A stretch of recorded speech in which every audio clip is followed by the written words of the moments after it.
Et bonjour à tous, nous sommes le 14 mai, le mercredi 14 mai 2025. On va faire un petit tour de l'actualité du Web3 et des crypto-monnaies. Ça va être un petit tour qui va être assez rapide dans la news principale, si je puis dire. En tout cas, la news qui moi m'a paru le plus intéressant aujourd'hui dans ce que j'ai pu voir pour le moment, c'est une nouvelle ère pour la SEC. Paul Atkins assume sa position pro-crypto. Donc Paul Atkins, c'est le président de la SEC, donc la Securities and Exchanges Commission aux États-Unis, donc qui gère un petit peu tout ce qui est produits financiers, les échanges, les plateformes de trading, les banques. Ça gère pas mal de choses. Paul Atkins, du coup, il a été nommé en 2025 par Donald Trump et il se veut pro-crypto. Et il a fait donc des déclarations lors d'une table ronde sur la tokenisation. Voilà. Et qu'est-ce qu'il a dit, notre cher Paul Atkins?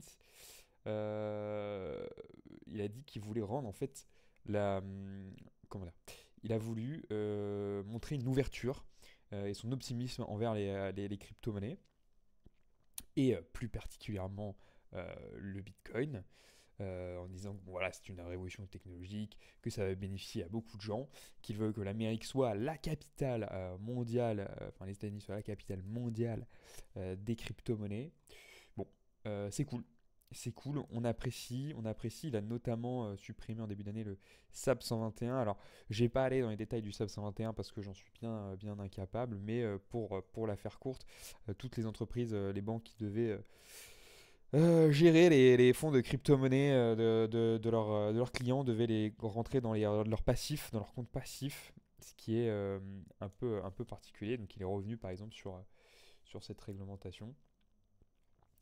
Donc franchement c'est cool de voir que le président de la SEC est soi-disant pro-crypto.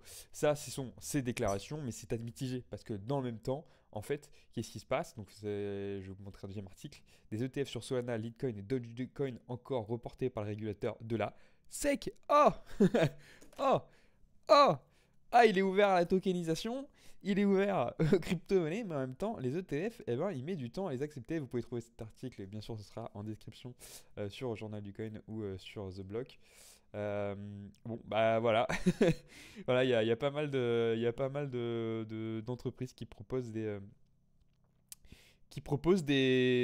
ETF crypto. Et donc, en effet, ce mardi 13 mai 2025, la SEC a retardé et demandé des commentaires publics pour les fonds Grayscale Solana, Trust, Grayscale Litecoin Trust et pour le 21 Shares Dogecoin ETF.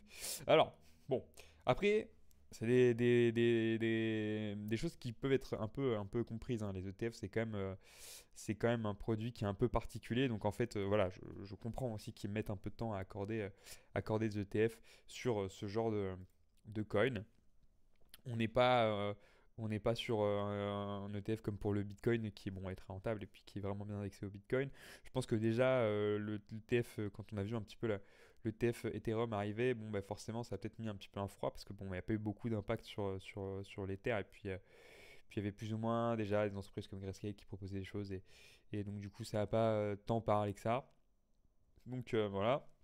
Et je peux comprendre que Solana, Litecoin et Dogecoin, on met un peu de temps avant de sortir les ETF. Maintenant, si vous voulez investir dans les crypto-monnaies, le ETF c'est bien, les cryptos directs c'est mieux parce qu'un ETF qui est indexé sur le prix du Bitcoin, bon, en fait, va acheter du Bitcoin en fait. En fait, va acheter du Bitcoin. Genre, il n'y a pas de gestion en fait. Il n'y a pas de gestion sur. Je comprends pas en fait. Des fois, j'ai du mal à comprendre l'intérêt des ETF sur les crypto-monnaies. Non mais attendez, c'est quand même un truc de dingue. C'est-à-dire que l'ETF S&P 500, ça a un sens. Ça a un sens parce qu'un ETF S&P 500, donc un ETF, c'est une réplication de l'indice du S&P.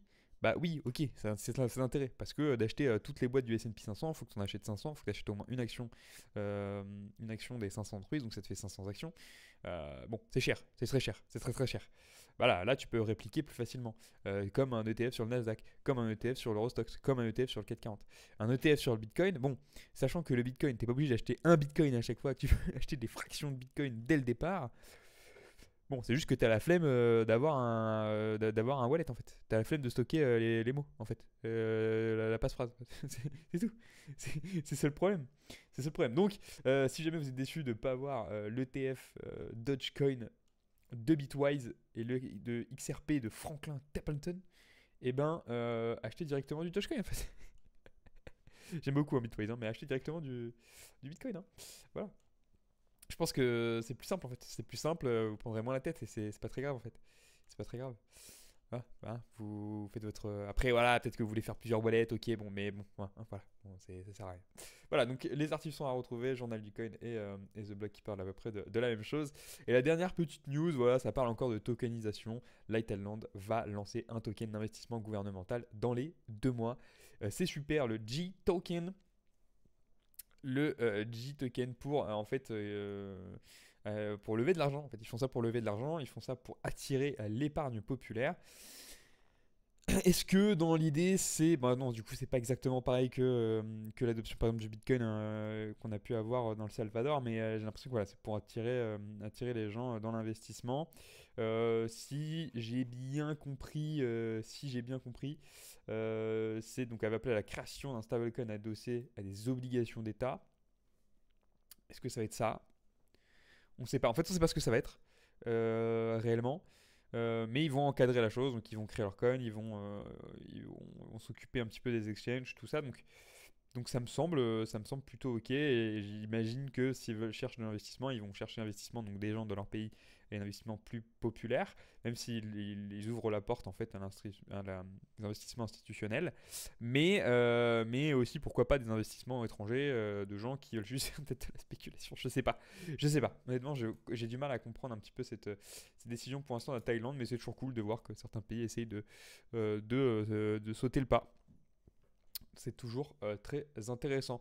Voilà, j'ai pas vu beaucoup de news en plus. On peut faire peut-être un petit tour sur CryptoToast. Quand est-ce que je me suis arrêté? Ouais, bon, lieu qui veut surveiller des trucs, mais bon, est-ce que c'est vraiment surprenant? Est-ce que c'est vraiment une news? Je ne sais pas. Donc je décide de pas trop en parler, parce que je m'en fous un petit peu. Après, il y a des déclarations de gens dont on s'en fout un petit peu, je pense. Donc je vais pas rebondir dessus. Voilà, c'était tout pour moi pour aujourd'hui. Je vous invite évidemment à suivre ma chaîne YouTube. Je pense sortir aussi les épisodes en podcast. Donc si jamais vous êtes intéressé pour les écouter sur Spotify ou d'autres plateformes, je vais voir comment faire ça pour les sortir. N'hésitez pas à me suivre, donc à me follow sur YouTube, à me suivre sur Twitter, enfin sur X, tout sera dans la description. Et n'hésitez pas à me suivre sur Twitch aussi. J'ai un compte Twitch où par moment je stream, donc n'hésitez pas. Hop, si je vais sur mon stream, parce qu'on s'en fout, on veut pas regarder des gens, je veux. Voilà, c'est moi que je veux. N'hésitez pas à venir me follow, à mettre un petit follow. Voilà, c'était tout pour moi. Je vous souhaite une très bonne soirée et à demain. Ciao!